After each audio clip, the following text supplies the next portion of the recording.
बच्चों, कैसे हैं आप सब? आशा करती हूँ आप सब अच्छे होंगे, स्वस्थ होंगे। स्वागत है आपका इस कक्षा में। आइए आज हम पढ़ते हैं व्याकरण का पाठ 5 लिंग, मतलब अंग्रेजी में हम इसको कहते हैं जेंडर। ठीक है, तो लिंग मतलब किसी व्यक्ति से मतलब पुरुष जाति का बोध हो, जैसे लड़का, चाचा, मामा, दादा, ताऊ, शेर, मोर, है ना, ये पुल्लिंग होते हैं। और कहीं पे स्त्री जाति का बोध हो, जैसे मम्मी, चाची, ताई, दादी, नानी, शेरनी, मोरनी। ठीक है, तो यहाँ से तो पुरुष जाति और स्त्री जाति का बोध, इन दोनों का जब होता है तो वो लिंग कहलाता है। लिंग दो ही होते हैं, पुल्लिंग और स्त्री। ठीक है, तो विस्तार से जानते हैं हम, देखिए और समझिए। राजा, रानी, शेर, शेरनी, दादा, दादी, मोर, मोरनी।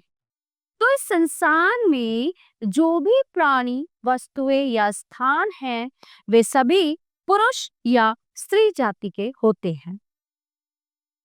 जैसे गुड्डा, गुड़िया, दरवाजा, खिड़की, पार्क, झोपड़ी, आम, लीची।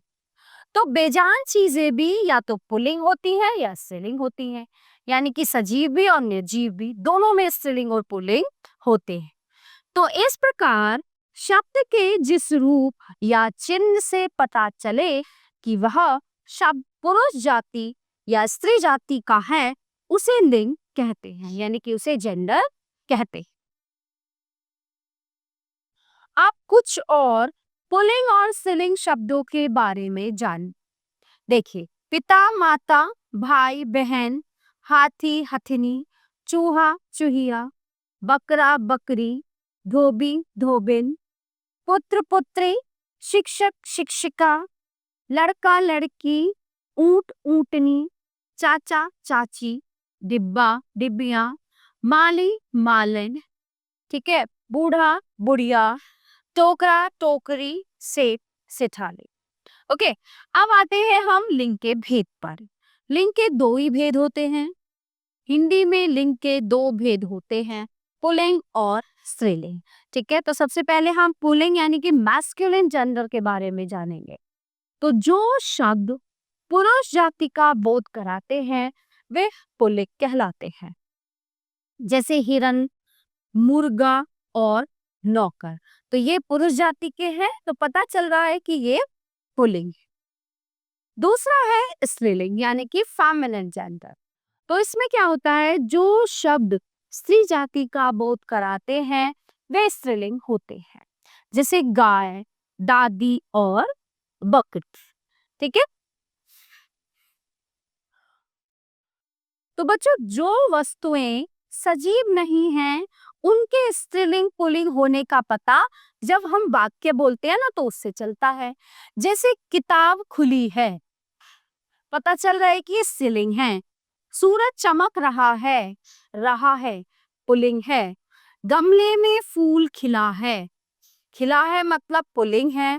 और चप्पल रखी है मतलब स्त्रीलिंग है। तो इनका पता ऐसे चलता है। तो यहाँ किताब व चप्पल स्त्रीलिंग है और सूरज व फूल पुल्लिंग है। अब लिंग की पहचान, जैसे मेरा, मेरी, तुम्हारा, तुम्हारी, किसका, किसकी, उसका, उसकी, सबका, सबकी आदि जोड़कर भी लिंग की पहचान होती है। जैसे मेरा बस्ता, मेरी गुड़िया। क्रिया से भी लिंग की पहचान होती है, जैसे कुत्ता आया, बकरी आती है। ठीक है, सभी नदियां स्त्रीलिंग होती हैं, जैसे गंगा, यमुना, सरस्वती, नर्मदा, कावेरी। सभी भाषाओं के नाम स्त्रीलिंग होते हैं, जैसे हिंदी, अंग्रेजी, गुजराती, तमिल, उर्दू। कुछ शब्द सदैव पुल्लिंग होते हैं, जैसे कौवा, तोता, बगुला, उल्लू, चीता, भेड़िया, मच्छर। कुछ शब्द सदैव स्त्रीलिंग होते हैं, जैसे बत्तख, चील, गिलहरी, तितली, मक्खी। ओके, तो बच्चों इस पाठ से हमने क्या सीखा, क्या जाना कि स्त्री या पुरुष जाति का ज्ञान कराने वाले शब्द लिंग कहलाते हैं। लिंग दो प्रकार के होते हैं, पुल्लिंग तथा स्त्रीलिंग। और स्त्री जाति का बोध कराने वाले शब्द स्त्रीलिंग तथा पुरुष जाति का बोध कराने वाले शब्द पुल्लिंग कहलाते। तो बच्चों, ये पाठ यहीं पे समाप्त होता है। आशा करती हूँ आपको अच्छे से समझ आया होगा। मिलते हैं अगली कक्षा में।